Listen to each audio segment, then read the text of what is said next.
Zoom à Facebook Live. Attention.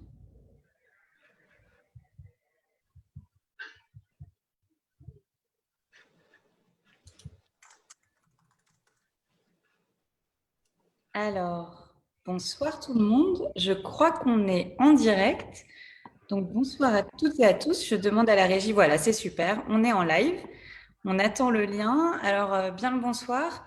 On est heureux de vous retrouver ce soir pour un nouveau webinaire Demandons justice. Donc, on a publié avec Priscilla Ludowski qui est ici ce soir avec nous un ouvrage qui s'appelle Ensemble, nous demandons justice à tous. Je demande à la régie, voilà, c'est super. On est en 28 mai dernier. Alors attention, puisqu'on entend le son, voilà, c'est fini. Le 28 mai dernier, un ouvrage qui s'appelle Ensemble, nous demandons justice, qui fait un tour de France des violences environnementales, c'est-à-dire de ces atteintes à l'environnement qui ne sont, qui restent pour l'instant impunies ou alors qui font l'objet de luttes qui durent de 10 à 15 ans la plupart du temps par des gens qui demandent simplement à ce que leur santé ou encore leur environnement, leur cadre de vie, leurs droits puissent être protégés. On a fait toute une série de webinaires. On s'approche de l'été et la fin de nos webinaires. Mais vous pouvez tout retrouver sur les pages Facebook de Priscilla Ludowski, la mienne, de Marie Toussaint, ou encore des éditions Massot. On espère que vous pourrez les voir ce soir. Alors, on a manifestement quelques petits problèmes techniques, mais on va s'arranger dans les minutes qui viennent. Et en attendant, pour présenter le webinaire de ce soir, on est très content d'accueillir et c'est extrêmement important d'aborder ce sujet-là. Je donne la parole à Priscilla et je m'occupe de la technique dans une seconde. Bonne soirée à tout le monde et bon webinaire. Bonsoir. Alors effectivement, on accueille ce soir deux personnes qui sont connectées depuis la Réunion. Donc on a Annie-Claude Abrisca qui est présidente de l'association ADEFAR et Daniel Beg qui est un ex-éleveur indépendant et qui accompagne aussi les éleveurs dans la lutte contre la leucose bovine, entre autres avec l'ADEFAR. Alors effectivement, on a dans ce mini tour de France des crimes environnementaux, on s'est arrêté à La Réunion. Pourquoi? Parce que dans le cadre du mouvement des Gilets jaunes, on a été alerté par des éleveurs qui communiquent régulièrement ou qui œuvrent aux côtés des Gilets jaunes du rond-point des Azalées. Et donc, à l'occasion d'un live, on a eu plusieurs alertes sur différents sujets, et notamment celui de la situation des éleveurs qui nous partageaient leurs témoignages face au virus de la leucose bovine, qui sévit sur l'île depuis de nombreuses années. Et ils nous ont expliqué un petit peu les difficultés qu'ils rencontraient et souhaitaient aussi nous informer parce que c'est un sujet dont on n'entend pas parler ici. Et forcément, dans ce petit tour de France, on a voulu partager leurs témoignages et leurs luttes. Et grâce à la DEFAR, on a réussi à recueillir un grand nombre d'informations et on vous remercie d'être là avec nous ce soir. Et je passe la parole à Daniel pour qu'il puisse nous expliquer un petit peu quelle a été son expérience en tant qu'éleveur. Et comment il a croisé la route de la DEFAR et comment ça se passe au quotidien avec les différents éleveurs qui sont aussi mobilisés pour la sauvegarde de leur activité et puis la préservation de leurs bêtes. Bonsoir Daniel. Bonsoir. Bon, si je prends la conversation tout de suite, c'est pour vous dire, la défense, je l'ai connue un peu par accident. J'ai remplacé un aumônier d'un mouvement d'action catholique qui ne pouvait pas être présent lors de la première réunion. Et c'est comme ça que je me suis retrouvé avec une cinquantaine de familles d'éleveurs qui exposaient leur quotidien, c'est-à-dire qu'ils travaillaient plus de 14 heures par jour, parce éleveur laitier, ou quel que soit l'élevage, j'étais moi-même éleveur indépendant. Quand je dis éleveur indépendant, la Réunion fonctionne, il y a les éleveurs qui sont en filière, les éleveurs viande, les éleveurs laitiers, et nous, éleveurs indépendants, qui ne sont pas en filière. Nous produisons, nous vendons nous-mêmes, ça passe pas par les filières, que ce soit en lait ou viande, mais il y a très peu d'éleveurs laitiers en indépendant à la Réunion. Et c'est comme ça, ils ont exposé leur situation, on voyait que ils pouvaient plus payer leurs factures. Certaines familles étaient même sans manger. Moi, j'ai vu des enfants qui étaient 3 jours sans rien, quoi. Ils n'avaient pas mangé. La première action vraiment, c'était faire intervenir le service social qui n'est pas très, très pressé dans ces cas-là. Et là, bon, c'est le Secours catholique qui intervenait vraiment pour les premières urgences, c'est-à-dire donner de quoi nourrir ces familles-là. Et après, bon, moi, j'ai commencé en tant qu'éleveur à regarder le pourquoi, parce que les éleveurs ils disent nos bêtes meurent, mais on ne sait pas de quoi. On rachète des animaux, c'est la même chose. On nous dit qu'on est incompétent, mais les étapes sont autonomes, ils ont des diplômes, ils ont tout. Et c'était, et jusqu'à maintenant, le silence des vétérinaires sur ces mortalités. Et comme ça, j'ai commencé à fouiller dans les documents d'élevage. Et j'ai vu, bon, il y avait quand même certaines autopsies qui ont été faites. Et là, on voyait la leucose, l'IBR, la BVD, la fièvre Q, la chlamydiose, dont certaines maladies sont transmissibles à l'homme. Et là, on a commencé vraiment à voir, même au niveau de l'alimentation, on voyait qu'il y avait énormément de problèmes dans ces filières. C'était vraiment le business. Et sous la DAF, toutes les autorités ferment le silence parce que ces gens ont une puissance économique dans le département et ils pouvaient faire ce qu'ils voulaient. Et jusqu'à aujourd'hui, on va dire que ça continue comme ça, quoi. Très peu d'éleveurs ont eu gain de cause dans cette affaire. Et dans l'élevage laitier, plus d'une centaine de familles ont été complètement ruinées. Ils ont perdu leur patrimoine. C'était des fils d'éleveurs qui ont hérité des fermes et tout. Et aujourd'hui, ce sont des gens qui sont au RSA, qui ont perdu leur famille, qui ont connu des divorces, des interdictions, par exemple, du service social de voir leurs enfants parce qu'ils vivaient dans les tables. Ils n'avaient plus de logement. Et comme les tables étaient reconnues comme un logement indécent, ils ne pouvaient même plus voir leurs enfants. C'était vraiment des drames. Et voir des gens sombrer dans l'alcool et tout. Hein, et ça fait donc 16 ans aujourd'hui que j'ai accompagné ces familles-là. Et ces dernières années, même pour moi, ça devient lourd à porter parce que être tout le temps avec des gens qui sont dans la tristesse, dans ces problèmes-là, ça finit par déteindre sur nous-mêmes, quoi. Voilà un peu comment j'ai connu la DEFA. C'était pour remplacer, comme je vous dis, un aumônier, parce qu'il y avait eu une ébouli. Si vous êtes venu à La Réunion, vous savez, la route du littoral, il y a eu un gros ébouli où l'ouest et l'est étaient complètement coupés. Et depuis, je remplace. Ça fait 15 ans. Et voilà un peu comment j'ai connu. Bon, au début, il n'y avait pas la DEFA, c'était des familles qui se sont réunies pour exposer leurs problèmes. Il y avait un collectif et après on a dit bon il faut s'organiser un peu mieux pour pouvoir défendre ces éleveurs-là et là on a créé la DEFA qui veut dire Association de défense des agriculteurs de la Réunion. D'accord. Merci beaucoup Daniel. Alors c'est vrai que comme l'alerte qu'on avait reçue, on nous disait oui on est certain que c'est ce virus qui est à l'origine de la perte de nos bêtes et on nous relatait 50 bêtes perdues en très peu de temps, en l'espace d'une année. Oui. C'est quand même énorme. Et ouais, c'est quand même énorme. Et là, c'est les inquiétudes qui se soulèvent et on se pose la question du pourquoi, sauf qu'on remet en doute la parole des éleveurs, c'est ça, hein? Et, bon, on a vu quand même des élevages de 100, 130 vaches, bon, ça fait des gros élevages pour le territoire de la Réunion. Et sur 2 ans, 3 ans, on voit toutes ces bêtes mourir. Et quand moi-même j'ai commencé à voir le livre des bovins qui permet de voir les mouvements des animaux, bon, je voyais que les animaux faisaient un vélage et ils étaient morts, alors que c'est des bêtes qui sont achetées, financées sur des prix de 7 ans ou 10 ans, mais que l'animal vit 1 an.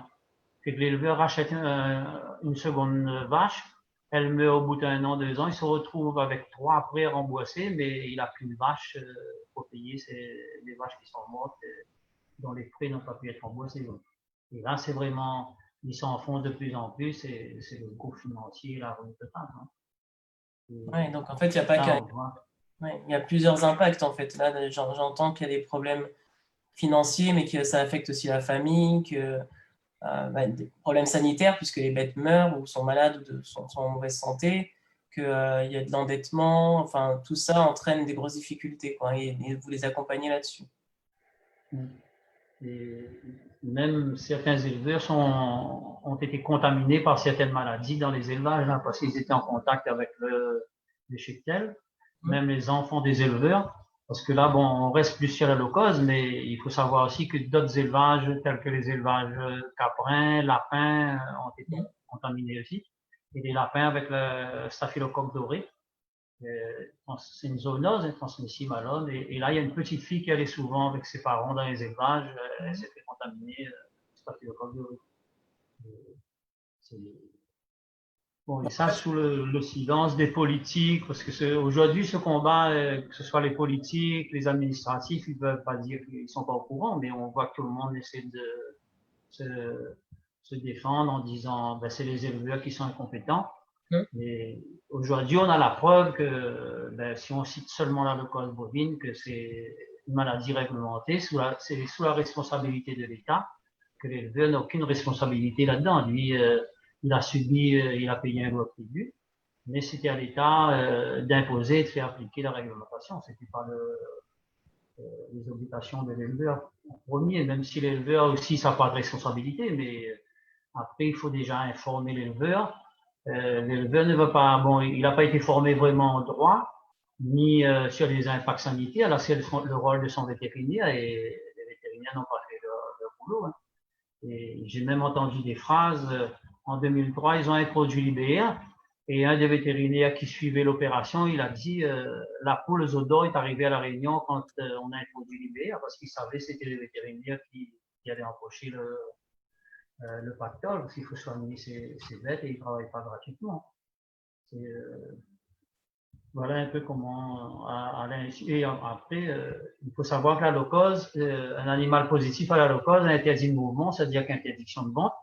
Et on a vendu des jeunes éleveurs avec des subventions européennes, avec l'aval de la DAF, de la Chambre d'agriculture et tout l'ensemble des partenaires agricoles à ces jeunes éleveurs, des animaux qui étaient invendables, et avec des fonds européens. Là, c'est encore plus grave. Donc, en fait, dans tout votre... depuis 15 ans, est-ce que, d'après ce que vous êtes en train de dire, est-ce que depuis 15 ans, vous constatez qu'on vend toujours aux jeunes un bel avenir dans la filière, en leur faisant miroiter voilà, une belle carrière dans l'élevage, alors qu'au finalement, c'est un piège, quoi.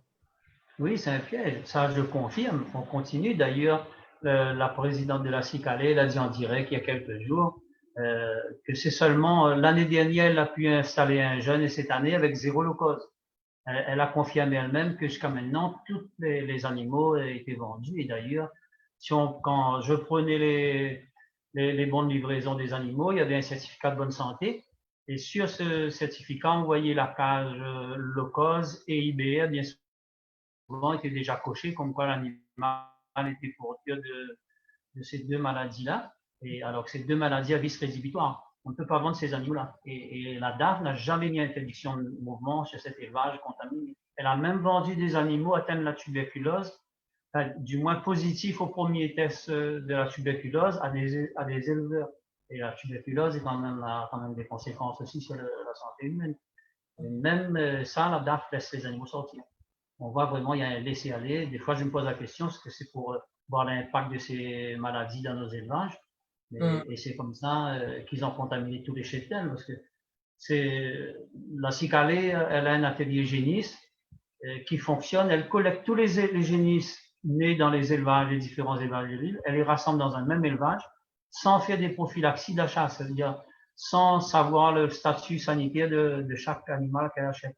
Et c'est comme ça qu'elle a mélangé tous les veaux et contaminé de toutes les maladies européennes qui n'existaient pas sur le sol réunionnais par les importations d'animaux. D'accord. Alors oui, du coup, la DAF, pour ceux qui nous écoutent, c'est la Direction de l'alimentation et de l'agriculture de la forêt. Et la CICALE, c'est une coopérative, c'est la filière. Oui, coopérative. Coopérative, oui. D'accord. Merci beaucoup, Daniel. On va revenir à vous tout à l'heure. On va donner la parole à Annie-Claude Bresca, qui peut nous dire, est-ce que, peut-être que les gens qui nous écoutent ne sont pas au courant de ce qu'est la leucose bovine exactement. Est-ce que, Annie-Claude, tu peux nous expliquer ce que c'est?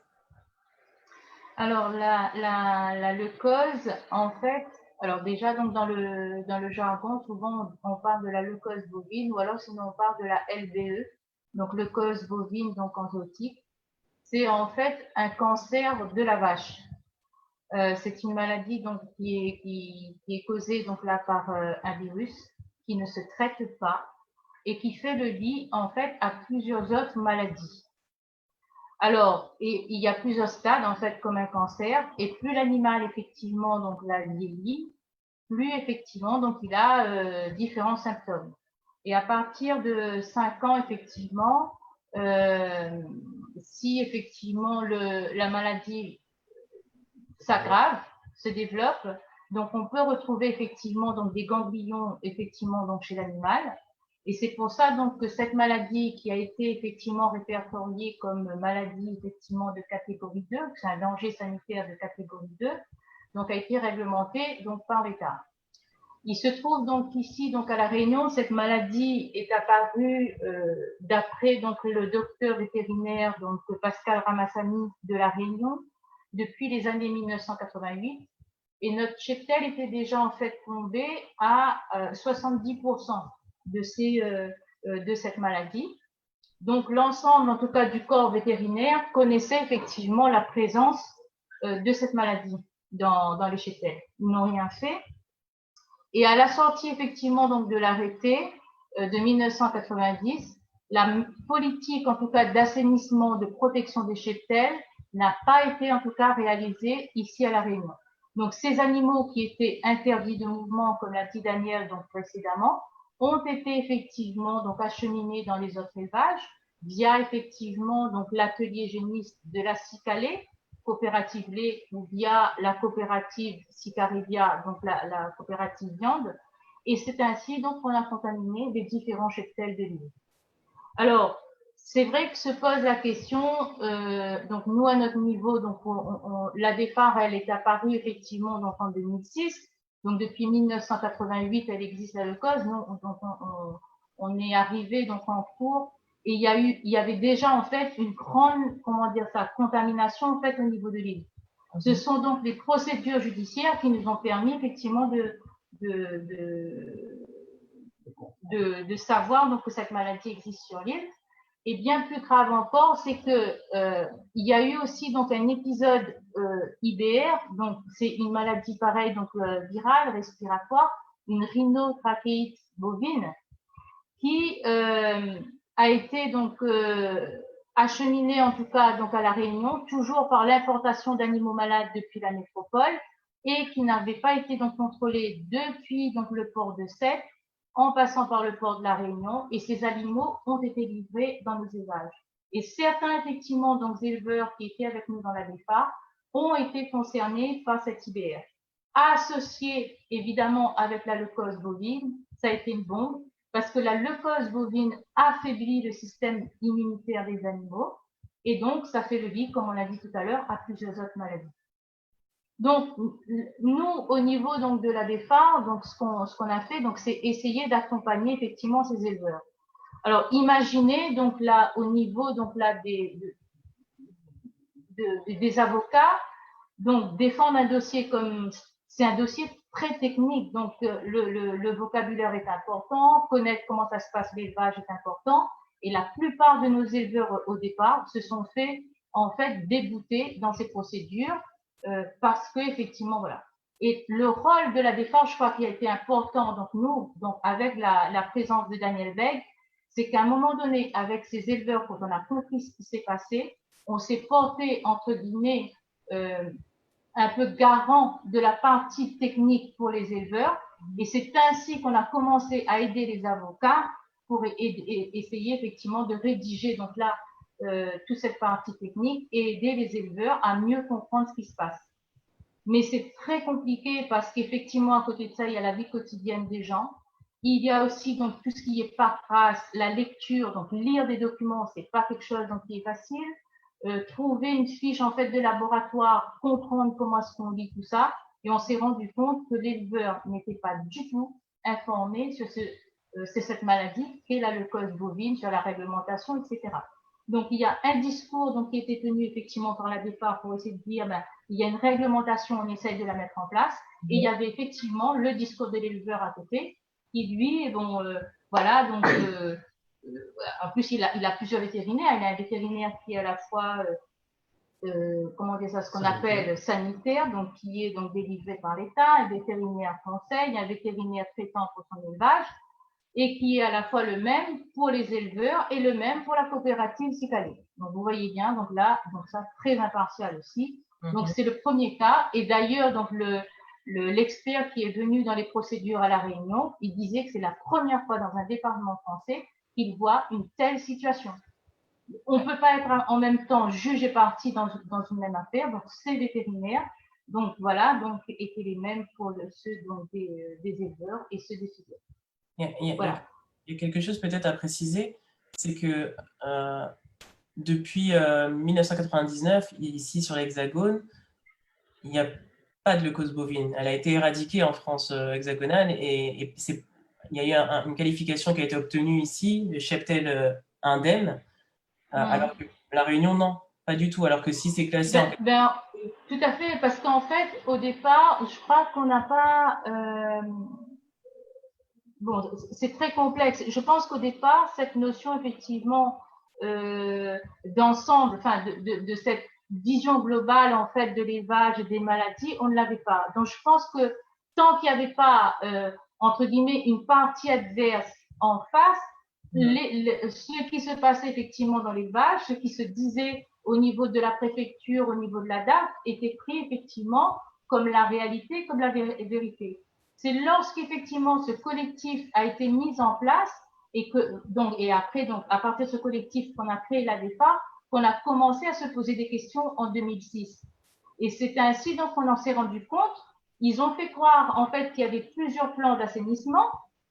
Or, aucun de ces plans n'a été mis en place depuis donc l'arrêté de 1990.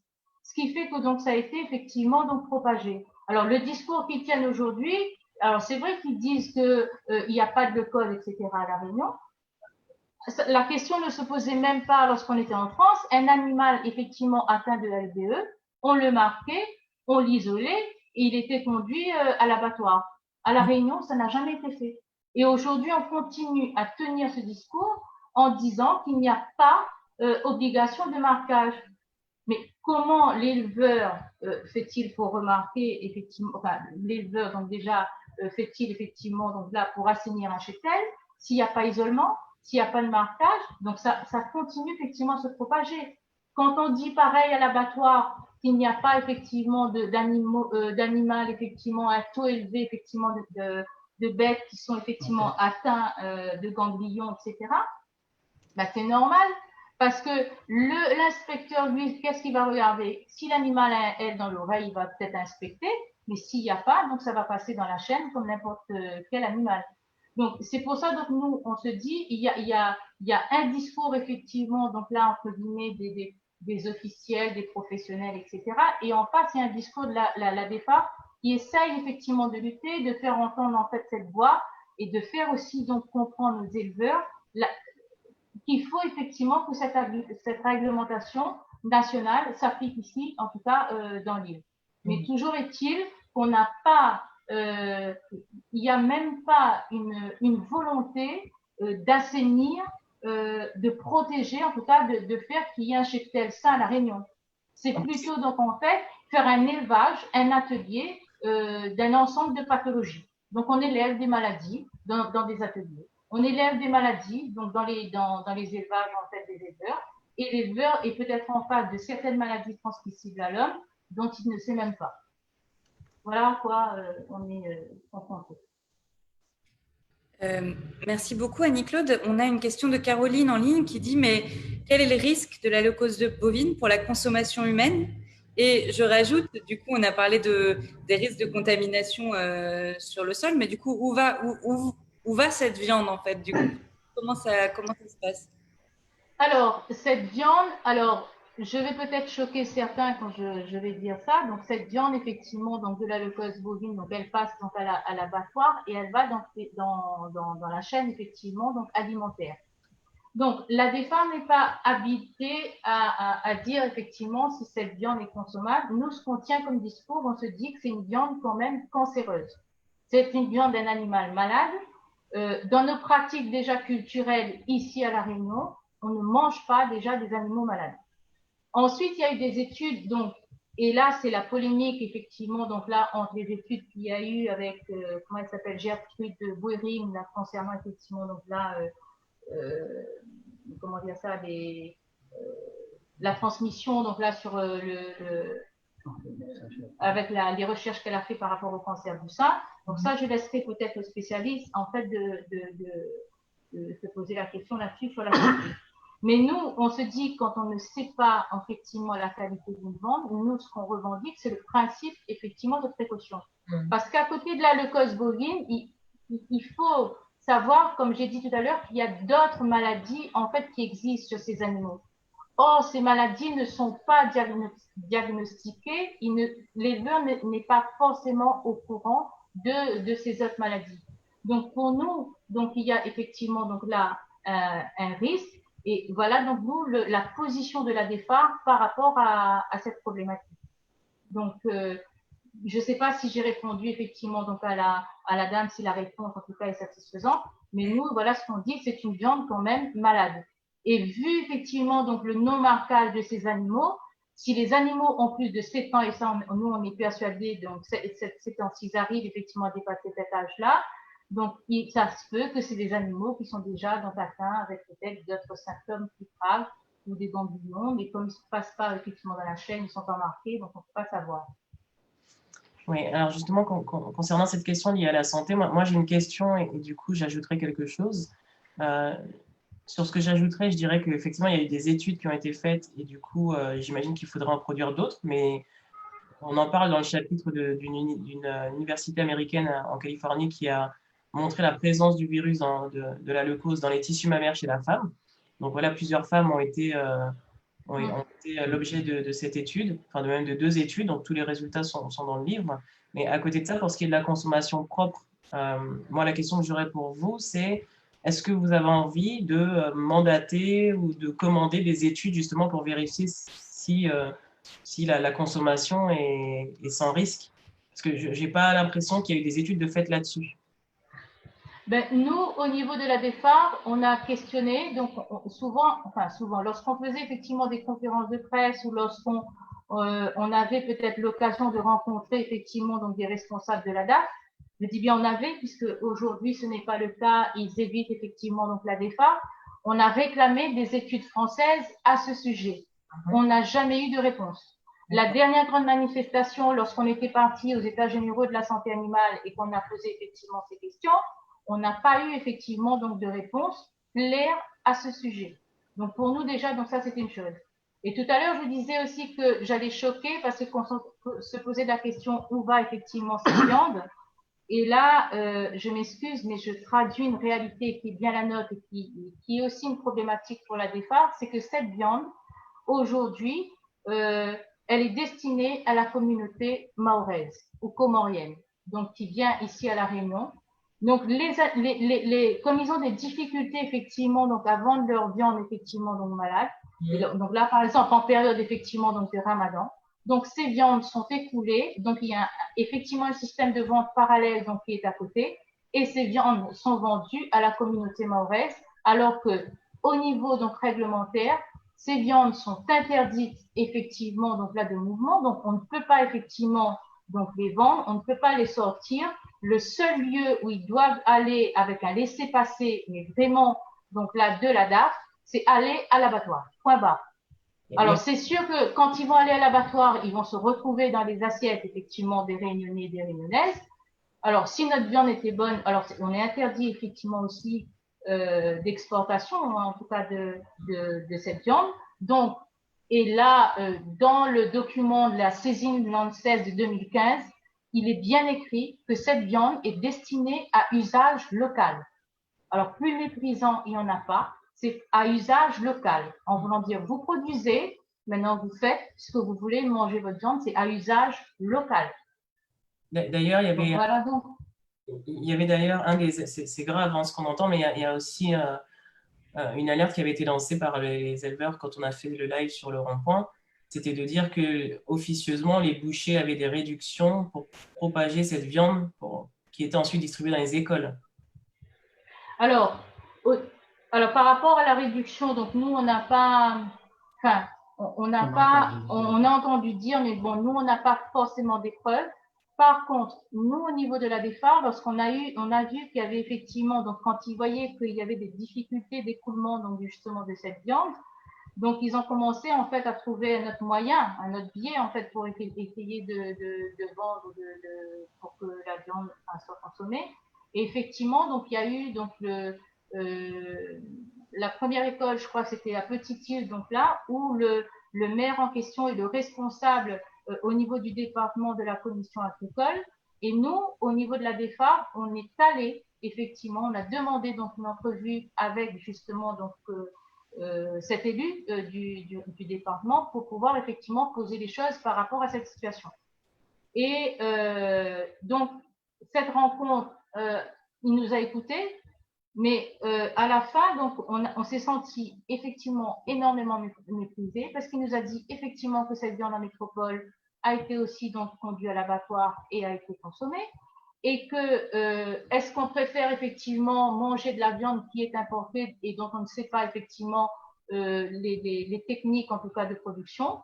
Et donc voilà, pour lui, donc ce qui se fait ici est tout à fait louable. On sait comment effectivement donc se produit. Et nous, on avait revendiqué ce principe de précaution parce qu'il n'y avait pas seulement que la viande bovine, il y avait aussi le lapin, donc on connaissait qu'il était atteint de staphylocoque doré. Le poulet, donc on sait aussi donc, que la qualité de la production avec tous les problèmes effectivement de maladies, salmonelles, pesticides, etc. Donc, voilà. Mais voilà, donc on a été évincé, en tout cas donc en fin de réunion par ce responsable. Et voilà, donc on est resté en tout cas sans réponse et on a vu d'autres communes effectivement alerter. Donc nous on a continué. Je sais qu'il y a des parents maintenant qui continuent peut-être à diffuser autour d'eux et qui font que les enfants ne mangent pas effectivement de bœuf, mais je sais qu'ils essayent de trouver des biais pour effectivement faire écouler le maximum dans les collectivités. D'accord. En fait, j'ai appris aussi par votre association que il y a eu de multiples alertes, mais vers tous azimuts, quoi. Enfin, tout le monde a été alerté de la situation. Vous avez même fait un livret en 2017 pour ça, pour expliquer aux gens, enfin, pour expliquer à toutes les institutions, enfin, à toutes les associations, les ONG, enfin, tout le monde a été alerté de la situation. Est-ce que entre le moment où le livret a été fait et envoyé à toutes ces organisations et aujourd'hui, est-ce qu'on a l'impression qu'il y a une évolution ou pas du tout? Et qui a réagi? J'ajoute, mais du coup, est-ce que les gens vous ont répondu? Si oui, qui? Comment ça s'est passé? Alors, quand on a fait ce livret, alors donc je voulais juste aussi rappeler qu'en 2015, alors au départ c'était une association formée effectivement d'éleveurs et de familles d'éleveurs. En 2015, on a ouvert cette association à des consommateurs, ce qui fait que d'autres personnes en fait sont venues nous rejoindre et effectivement ça tombait en fait on va dire dans la logique des choses. Vu donc le nombre en fait de procédures qui ont été déboutées, les familles qui ont quitté, qui ont été abandonnées, donc ça a redonné effectivement une dynamique donc à l'association et on s'est posé la question tout logiquement. Ces produits d'élevage sont destinés à la consommation et donc on a essayé effectivement d'avancer avec ces personnes-là sur cet aspect. Il se trouve que alors on était quoi en fait dans quelle question juste pour refaire le lien? Est-ce qu'il y a eu des réactions suite au livret? Ah oui, voilà. Donc par rapport à ça, donc nous on a fait effectivement donc là un livret, une manière un peu de terminer cette phase effectivement donc sur tout le combat judiciaire pour dire qu'on allait effectivement reprendre quelque chose d'autre. Donc nous notre cri ça a été effectivement d'écrire vraiment aussi bien aux politiques, aux institutions non gouvernementales, aux associations humanitaires, même aux organismes en fait professionnels sur l'île, aux différents ordres effectivement de la profession médicale ou autre. Et sur près de 150 destinataires, on a reçu 5 réponses. Mais tenez-vous bien, sur 5 réponses, on a un président qui a renvoyé effectivement sur son ministre, le Premier ministre, qui lui-même a renvoyé au ministre de l'Agriculture, qui lui-même a renvoyé au préfet, et le préfet n'a rien fait jusqu'à ce jour. Et Amnesty International nous a dit que ça ne le regardait pas. Et l'ordre des vétérinaires, donc lui nous a dit ça ne le concerne aucunement. Donc c'est pour vous dire, donc voilà donc les réponses donc qu'on a eues par rapport à cela. Donc les politiques n'ont rien fait et jusqu'à maintenant, voilà. s'ils viennent nous voir, donc on a effectivement il y avait une sénatrice qui s'est battue effectivement donc aux côtés de la DEFAR au tout début, donc sur l'épisode IBR, la sénatrice Anne-Marie Payette, et il y a la députée donc Huguette Bello qui elle s'est battue au niveau de la LOCOS. Mais là aussi, quand on a fait appel à ces députés, donc là donc pour puisqu'on avait attaqué aussi ces arrêtés, donc pour voilà donc avoir un soutien, donc on n'a pas eu non plus cette solidarité, ce soutien, donc là, voilà. Donc on brasse vraiment donc là avec des associations qui sont venues nous rejoindre, donc avec des associations de consommateurs. Donc là, il y aura aussi donc là d'autres, une association donc là avec des médecins, donc là donc qui va aussi peut-être donc nous rejoindre, avec une association comme Oasis Réunion qui milite pour le bio, avec qui on essaie. Mais de ceux à qui effectivement on avait adressé donc les courriers, vraiment, donc on n'a pas eu, c'est presque la sourde oreille ou du mépris vis-à-vis de la défense. Donc, pas une seule réponse positive, vraiment quoi. Rien du tout. Non, pas du tout. Donc voilà. Mais ça ne nous déçoit pas. Je pense qu'en même temps, on renvoie ça effectivement à la population, parce que je pense qu'il est important à la population qu'il ait l'image effectivement du système dans lequel on est. Et je crois que le fait en fait d'avoir cette image-là, confortera, enfin pas confortera, mais en tout cas permettra aux gens de prendre conscience dans quel système voilà, on est par rapport à ces problématiques, dans le respect effectivement des droits, dans le respect de la santé, dans une société, dans une nation où on se dit libre et égaux en droit. Et alors, moi, du coup, donc, je ne le sais pas, mais les gens qui vont regarder ce webinaire ne le savent pas non plus. Comment est-ce que vous vous rencontrez avec Priscilla? Comment la route des Gilets jaunes croise la route de la DEFAR? Ou le contraire?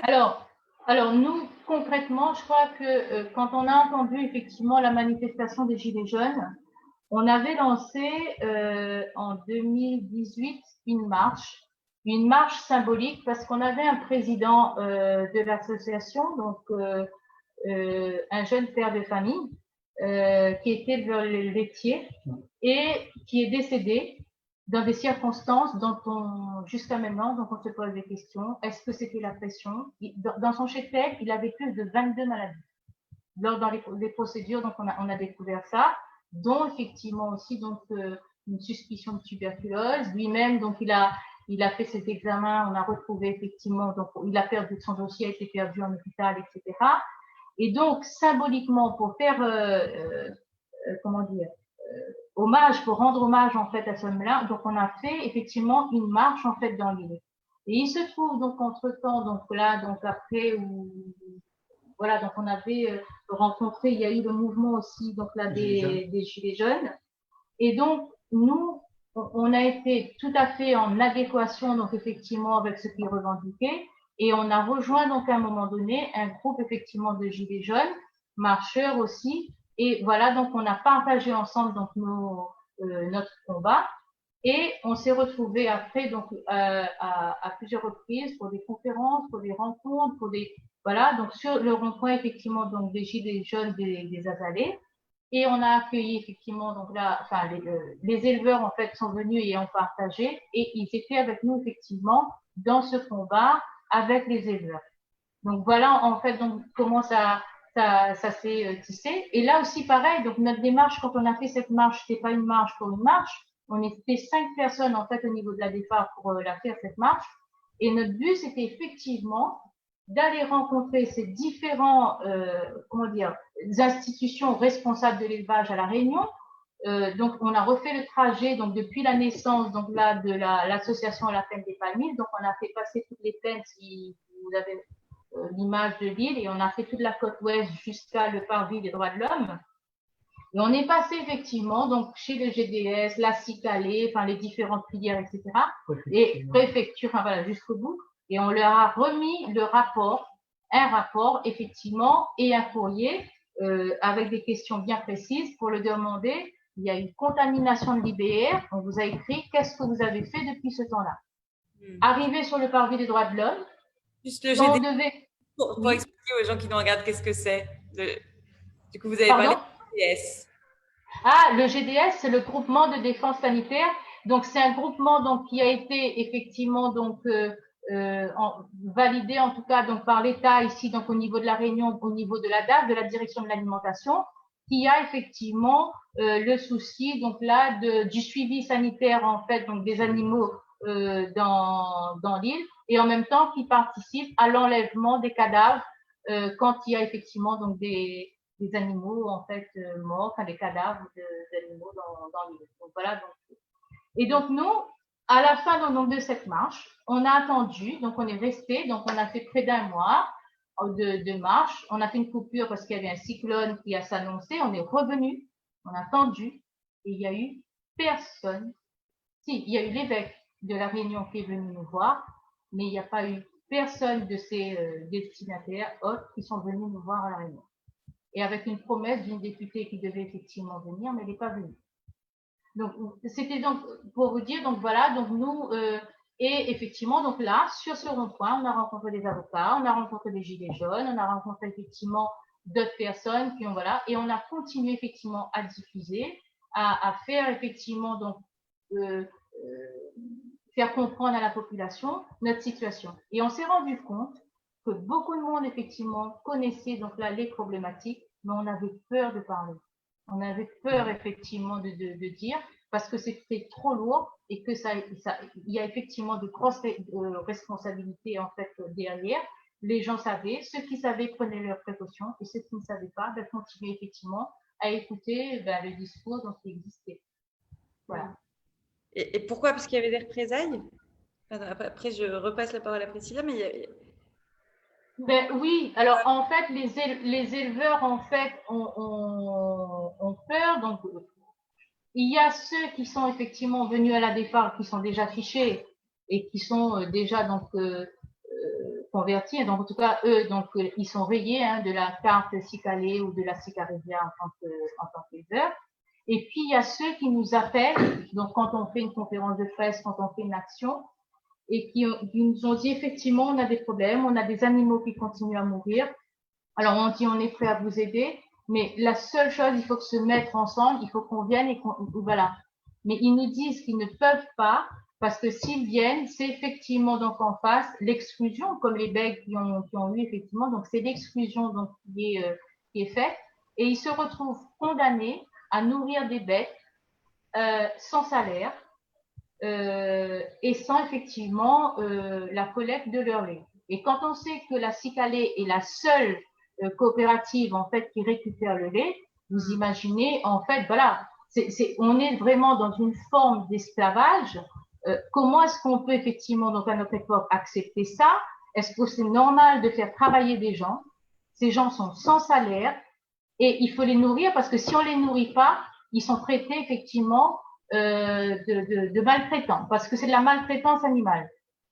Alors c'est quand même voilà. Donc nous on a essayé d'alerter quand même des organismes en fait donc là de droit, je sais pas donc à ce niveau-là. Personne n'a réagi. C'est normal de faire travailler des gens. Ils n'ont pas de salaire, on collecte pas leur lait, mais si vous ne le faites pas, vous allez payer parce que vous allez être des maltraitants. Donc en fait, on rejette la faute un peu sur les éleveurs et du coup, on a une personne qui nous pose une question, peut-être Daniel, vous pouvez répondre à ça. Ça a été évoqué tout à l'heure, mais peut-être qu'elle a besoin de précision. C'est Caroline qui nous dit, vous dites que l'animal n'est pas marqué et qu'ici, donc j'imagine sur Hexagone, nous ne mangeons pas d'animaux malades. Dans ce cas, comment savoir s'ils sont sains ou malades? Le veto va contrôler l'animal marqué ou bien contrôle-t-il en amont? Et quand est-ce qu'apparaissent les symptômes? En fait, il y a un animal qui est malade, le vétérinaire va venir, parce que l'éleveur appelle toujours. Il va rester sans manger, il va pas nourrir sa famille, mais il faut qu'il soigne son cheptel. Le vétérinaire vient, il va prescrire une liste d'antibiotiques. L'animal peut crever le lendemain ou le surlendemain. Il va revenir si l'animal n'a plus de 4 ans, parce qu'il faut faire le prélèvement d'Obex, c'est-à-dire la moelle épinière pour le SB, qui est obligatoire. Mais à aucun moment, même si en une semaine, il y a 10 vaches qui sont mortes dans cet élevage, il va dire à l'éleveur, il faut qu'on fasse des autopsies, il faut qu'on arrive à savoir pourquoi ces animaux meurent. Rien du tout. Et l'éleveur, bien souvent, ce qu'il faut savoir, c'est à La Réunion, on a toujours été éleveur. On n'avait pas ces maladies européennes sur notre territoire. Moi, quand je suis arrivé, quand je dis aux éleveurs, ben, les analyses disent que vos animaux ont l'IBR. Mais quand un résultat d'analyse, il y a la lettre I, B et R, positif, ça peut avoir un plus ou deux plus ou trois plus selon le seuil de contamination. Mais il n'y a pas vraiment une lecture faite à la portée de l'éleveur. Pour lui, il ne sait pas lire, interpréter les résultats. Son vétérinaire qui reçoit le même résultat d'analyse et qui a demandé cette analyse, des fois, ben, elle ne fait pas l'interprétation. Et les vaches meurent, ils ne savent pas de quoi. Et c'est comme ça. Et voilà le cause. Bon, moi, j'étais élevé indépendant. Jusqu'à 2006, un petit peu 2003 et tout, il y a eu des prophylaxies locales dans les élevages. À un certain moment, ils ont disparu. Moi, quand j'ai posé la question à mon vétérinaire, ils me disent maintenant, c'est plus obligatoire. Bon, moi, j'avais jamais eu de leucose dans mon cheptel parce que j'ai pas acheté des animaux contaminés et la reproduction se faisait par insémination artificielle. Je me posais pas de problème, mon cheptel était négatif. Mais j'ai continué à faire les prophylaxies à ma charge. Je payais, mais je dis au moins je veux savoir. Et je suis dans une zone cannière qu'on appelle à La Réunion, il n'y a pas pratiquement d'élevage. Et en 2008, j'ai eu une génisse sélectionnée pour une génisse de remplacement positif à la leucose, alors que tout mon cheptel était sain. Et là, j'ai commencé à poser des questions. J'étais déjà avec les éleveurs. J'ai fait un courrier à la DSV pour leur dire, ben, il faut que vous me donniez des explications. Comment la leucose est arrivée chez moi parce qu'il n'y a pas d'élevage autour. Je fais de l'insémination. Tous les animaux sont sains et c'est une génisse. La dernière année sur mon exploitation est positive. Ben, ils m'ont dit scientifiquement, ils ne peuvent pas me donner des explications. Et vous pouvez suivre notre programme d'assainissement. Je dis quel programme? J'ai jamais eu de réponse. Quand j'étais en réunion, j'ai rencontré les DSV, j'ai exposé mon problème. Ils me disaient, moi, je suis pas au courant de votre problème. Et vous, monsieur Beck, vous nous emmerdez avec vos éleveurs et votre association. On n'a pas à vous répondre. Voilà le comportement de ces fonctionnaires-là. Et c'est pour vous donner un peu d'image. Je vais vous, si vous voulez, vous donner une autre explication. Il y a un éleveur qu'on accompagne, les deux éleveurs que vous avez vus sur le rond-point. Il a une vache qui avorte. Madame Loïse de Balicourt, qui est responsable de la DAF, moi je vais donner les noms parce que j'attends qu'ils me mettent en cause. Il y avait Patrick Garcia, qui est l'ingénieur agronome de la DAF. Il y a une autre vétérinaire qui monte, une vache qui avorte. Il vient, il constate la vache, il y a un avortement, il repart, il demande même pas à voir l'avorton, le veau qui est avorté dans les prairies. Nous, on demande à l'éleveur après d'insister pour faire telles analyses parce que, bon, en tant qu'éleveur, je voyais un peu les symptômes et connaissant un peu le dossier. On demande à ce qu'on recherche la chlamydiose, la fièvre recul. Et eux, ils recherchent la fièvre recul, ils ne recherchent pas la chlamydiose, alors qu'il y avait déjà de la chlamydiose. On connaissait qu'il y avait déjà de la chlamydiose. Ils recherchent la fièvre recul en disant qu'ils ne vont pas trouver la fièvre recul. Manque de peau, la vache a avorté de la fièvre recul. Le veau, auquel ils ont prêté aucune attention alors qu'il y a quand même un protocole sanitaire pour les veaux quand il y a un avortement. Il est resté dans la prairie, les chiens errants ont bouffé le veau, ce qui veut dire que ces chiens errants se sont sûrement fait contaminer parce que c'est une zoonose transmissible à l'ensemble des vertébrés. Ces chiens ont été collectés par c'est ce qui collecte le chien, la fourrière, redistribués sûrement dans des familles. Parce que là, nous, quand on rencontrait après une responsable de la fourrière, ils disaient, eux, ils n'étaient pas au courant de ces problèmes sanitaires dans les élevages. Ils ont prescrit aucun traitement, aucun anti-infectieux pour cette vache qui a avorté. La vache a fait une infection parce que la vétérinaire qui est venue, elle avait remarqué qu'il y avait une rétention placentaire, c'est-à-dire qu'un morceau du placenta était resté à l'intérieur. Elle a fait un compte rendu contre l'éleveur en disant qu'il n'a pas soigné alors qu'il y avait une rétention placentaire, mais l'éleveur ne pouvait pas savoir. Mais elle, en tant que vétérinaire, elle dit qu'elle a fait ce constat-là et elle aurait dû prescrire des antibiotiques. Elle ne l'a pas fait. Et après, ces fonctionnaires ont fait une mise en demeure contre cet éleveur pour maltraitance animale. Qui a maltraité l'animal? Le vétérinaire a un code quand même de déontologie. Il a des responsabilités, des obligations.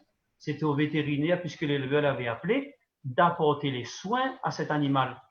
Et là, c'est quand même en présence de la responsable de la DAF qui est vétérinaire. Elle dit elle-même quand elle apparaît sur les écrans qu'elle est docteur vétérinaire. Ben là, elle a failli à sa mission. Et là, c'est grave. Voilà un peu le comportement de ces fonctionnaires de l'État. Moi, en tant qu'éleveur, j'ai du mal à dire aujourd'hui que je suis français. je dis que je suis réunionnais, je serai français quand j'aurai les mêmes droits et en tant qu'éleveur, j'aurai les mêmes droits qu'un éleveur en métropole.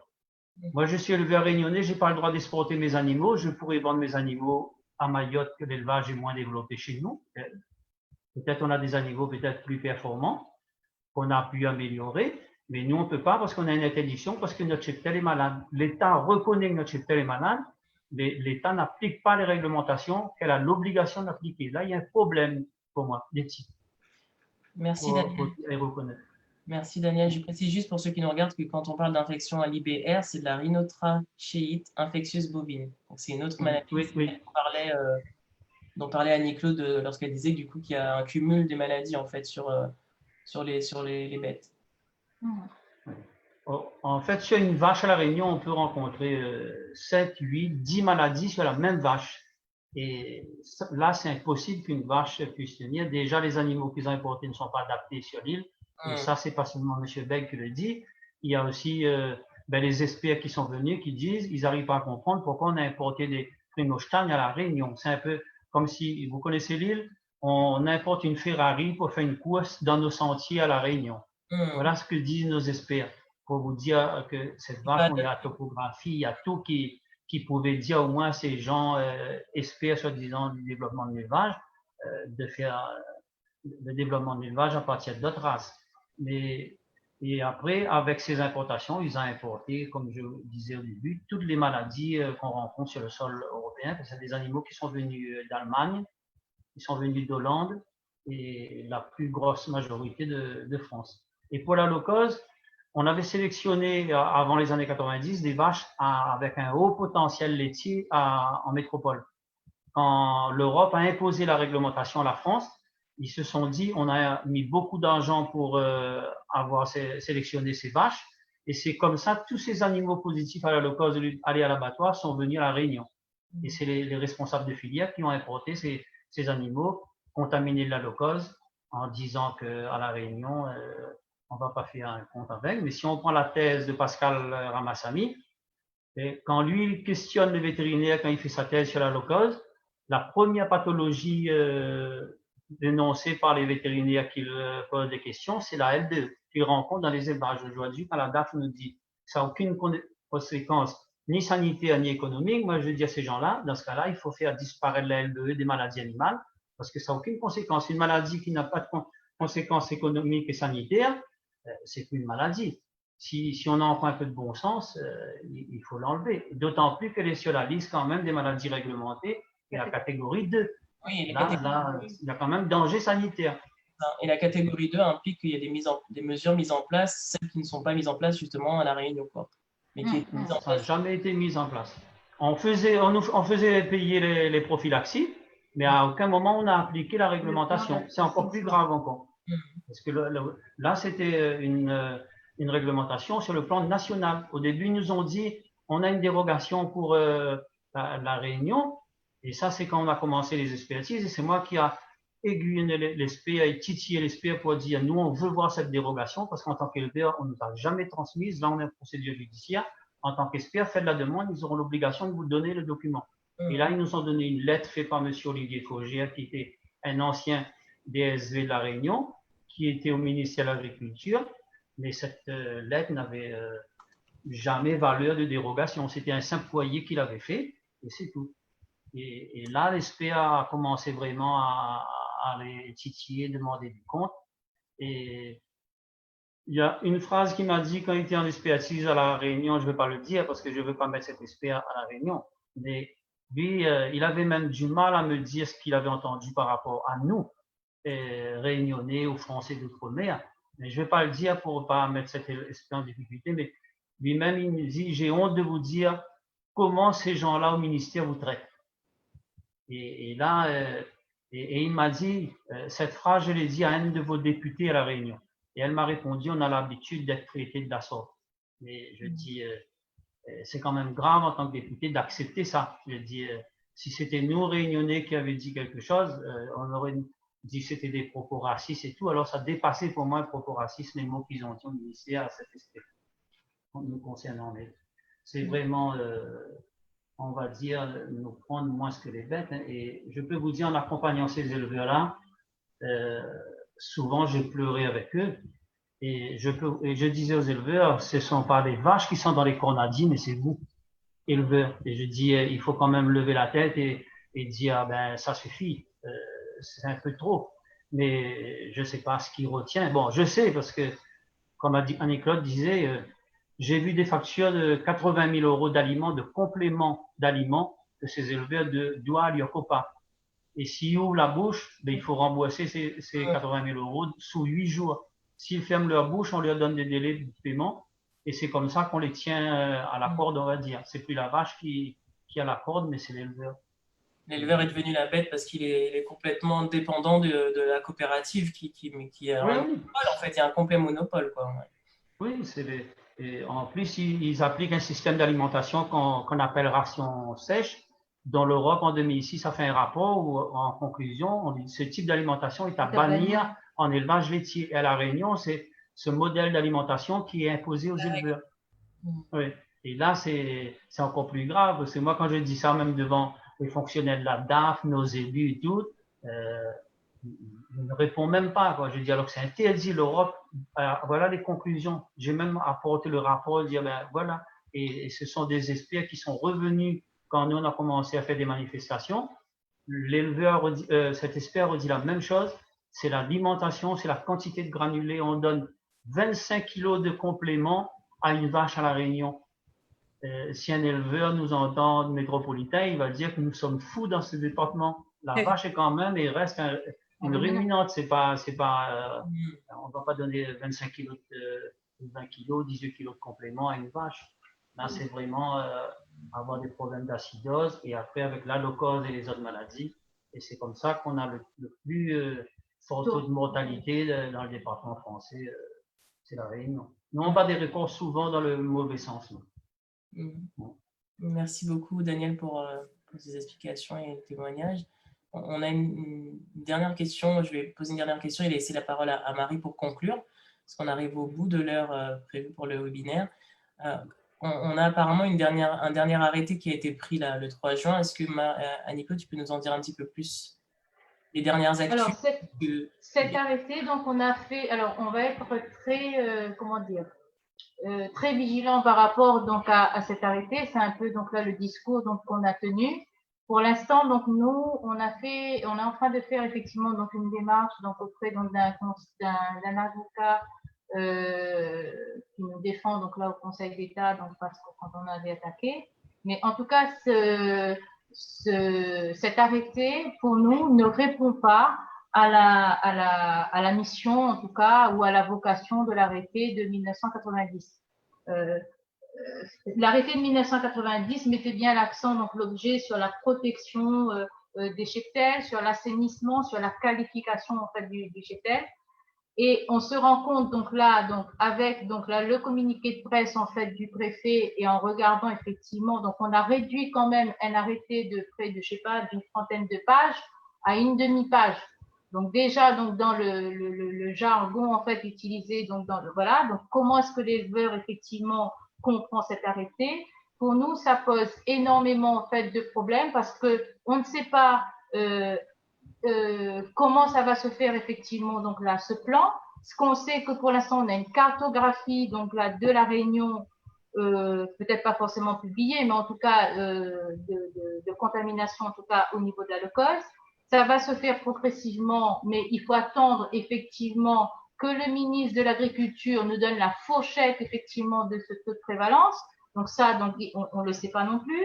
Et quand bien même il y aurait cette fourchette, il se peut, sous réserve que, effectivement, donc si bonne conduite d'élevage, si effectivement la lutte contre les mouches piqueuses est mise en place et les mesures de biosécurité, mais qui va les faire pour qu'effectivement on commence à lancer le plan d'assainissement? Ça, ce n'est pas du tout la réglementation de 1990. Donc nous, c'est pour ça.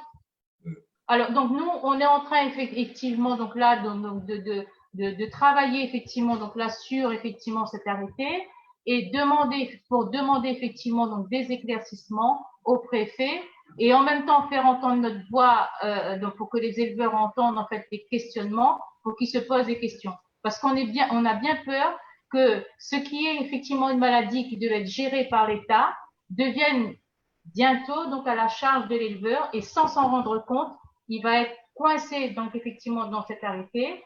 Pareil, il y aura des animaux de remplacement. Qui va les remplacer? Combien ça va coûter? Enfin voilà, on ne sait pas du tout en fait comment ça va se passer.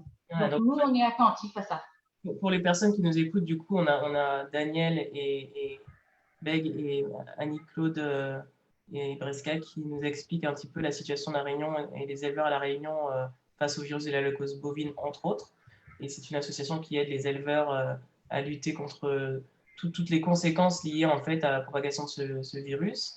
Et ce qu'on entend, c'est que vous avez interpellé de nombreuses organisations et vous n'avez pas de réponse positive, et que ça fait quand même 15 ans de lutte, 15 ans d'expérience dans ce domaine pour Daniel, et la DEFAR existe depuis 14 ans aussi, et qu'aujourd'hui, face à l'arrêté de 90, on a un arrêté du 3 juin 2020 qui vient apporter des grandes lignes qui donnent l'impression que les choses vont s'améliorer, alors qu'en fait, tout est flou, vous ne savez pas trop comment ça va se passer. Alors, avant de revenir sur comment on peut vous aider à avancer et comment on peut communiquer, je vais laisser la parole à Marie qui a une dernière question pour vous, et on revient vers vous. Oui, merci Priscilla, parce qu'en effet, on parle voilà, des monopoles, notamment de la CKLA, sur le territoire réunionnais. Je crois que ce n'est pas le seul monopole qu'il y a, et je pense notamment au secteur du sucre. Et on sait qu'à La Réunion, il y a beaucoup de canne à sucre. On a eu une immense pollution à la frontière franco-belge pendant le confinement, donc personne n'y a porté attention, mais il y a eu 70 tonnes de poissons morts, 70 kilomètres de fleuves et de rivières ravagés, parce qu'il y avait l'un des premiers bénéficiaires de la PAC, des fonds agricoles de l'Union européenne, en France, le géant sucrier Tereos, qui a aussi des activités au Brésil, où il y a aussi des problèmes de ce côté-là. Mais voilà, mais il y a eu une fuite d'un bassin de décantation, ça a tué toute la faune et toute la flore aux alentours. Je crois qu'à La Réunion, vous avez à la fois les problèmes de pollution, mais aussi ce problème de monopole qui fait peser un poids énorme sur les planteurs et les planteuses de canne à sucre. Alors, ce n'est pas tout à fait le sujet, mais alors, aussi que vous me racontiez, alors, une réponse peut-être à deux. Donc, il faut savoir que sur l'île, donc, on a la monoculture donc de la canne, donc et partout. Donc, c'est un paysage en tout cas. Donc, voilà. On continue à faire croire effectivement donc sur l'île que c'est encore donc une culture en tout cas d'avenir, bien qu'on sait que bien les subventions vont effectivement donc disparaître. Alors, et la canne est plombée donc là effectivement de pesticides. Et Daniel dira mieux donc le tonnage de ces pesticides sur l'île et peut-être les conséquences. On doit avoir en gros 25 000 hectares de canne à sucre à La Réunion. Bon, c'est pratiquement la canne qui occupe plus les surfaces agricoles, on va dire. Et ben, chaque année par hectare, on déverse en gros 1 tonne d'engrais chimiques, d'azote, du phosphore et de la potasse, ce qui nous ramène en gros à 25 000 tonnes d'engrais déversés sur ce petit caillou de La Réunion. Et en pesticides, ben, c'est pas mieux. Et après, il y a aussi les conditions économiques. On ne peut plus augmenter vraiment le prix de la canne. Alors, on brode, on est déjà attaqué parce que bon, ben, on donne trop de subventions par les autres pays qui ne touchent pas ces subventions-là, parce qu'après, ça aussi les met en difficulté sur le marché mondial du sucre. Et après, bon, ben, on donne des petites subventions comme ça. Mais le jour où l'Europe va couper vraiment, parce que ces subventions seront appelées, tout le monde le sait, à disparaître, Tereos dit clairement aujourd'hui que quand lui, il sera en déficit, d'ailleurs, ces gens-là ne sont pas dans un département ou d'un pays pour faire du social. C'est vraiment pour faire de l'argent. Quand il n'y a plus de bénéfices, ils mettent la clé sous la porte. Et nous, des fois, quand on discute avec les agriculteurs de canne, les planteurs de canne qui ont des fois du mal déjà à joindre les deux bouts, on leur dit qu'il faudrait peut-être penser à faire autre chose, à diversifier, mais ils n'arrêtent pas à croire parce que même les politiques, tout le monde dit bon, il faut qu'il y ait de la canne, on continue à avoir de la canne, mais le jour où ces subventions vont tomber, c'est sûr que Tereos, comme vous dites, qui a le monopole, les deux usines appartiennent à Tereos, c'est elle qui fait la pluie et le beau temps, et le jour où elle va partir, d'ailleurs, elle fait pas la production de canne à sucre seulement à La Réunion, dans d'autres pays où il y a énormément de surface, où elle peut faire le tonnage qu'elle veut. Et Après, c'est sûr qu'au niveau pollution, la canne engendre une grande partie de pollution des sols à La Réunion, vu le nombre de pesticides et d'engrais chimiques utilisés pour la canne. Peut-être juste aussi pour refaire le lien avec l'élevage, il faut savoir que les souches de canne ou les feuilles de canne sont aussi données en fait à ces animaux, comme aussi comme herbe, que ce soit vert ou sèche, donc que ce soit sous forme de matière verte ou sèche. Et quand on sait effectivement donc que cette canne est voilà, donc entre le glyphosate, entre tout ce qu'ils mettent dessus, en fait, les différents produits là pour accélérer, et on retire, on enlève la canne pour remettre la canne, on tire la canne pour remettre la canne, et ça fait ça depuis des années. Donc, quand la vache effectivement donc mange cette canne, effectivement, ça a aussi des impacts en tout cas sur la santé de l'alimentation effectivement de l'animal, et ça a aussi des conséquences sur sa santé. Donc, ça peut dire, voilà, ça peut voilà aussi avoir un impact sur effectivement la qualité et la santé effectivement donc de l'animal. Voilà au moins aussi ce qu'on peut dire. Et ça a toujours été en fait chez nous donc ici donc à La Réunion, on a cette expression son bœuf, ça veut dire soigner le bœuf. Et c'est vrai qu'on le faisait avec effectivement de la canne à l'époque. Mais depuis qu'on a introduit effectivement donc là les pesticides à La Réunion, effectivement c'est de la feuille de canne, mais avec pesticides et avec ce qu'on connaît sur le danger et sur la santé en tout cas animale. Et après, si j'ai le temps de dire, c'est souvent quand on voit les publicités, les rayons jouent, la canne c'est zéro insecticide. C'est vrai qu'on ne traite pas la canne elle-même, mais zéro, si on remplace zéro insecticide et zéro pesticide, ça veut plus dire la même chose, parce qu'ils ne mettent pas vraiment d'insecticide, mais il y a beaucoup de pesticides qui est aussi produits chimiques dangereux, très dangereux pour l'environnement, l'homme et tout l'environnement, la flore et la faune, quoi. Mais ils jouent sur les mots et la personne qui connaît pas grand-chose dans le domaine agricole, il dit, ben oui, mais et souvent on entend les gens, même les élus, dire, ben la canne à La Réunion, c'est un produit bio parce qu'on n'utilise pas d'insecticides. Et là, c'est vraiment tromper les gens volontairement. Ils savent jouer vraiment sur les mots pour tromper les gens. Et c'est comme ça qu'on trompe le consommateur souvent.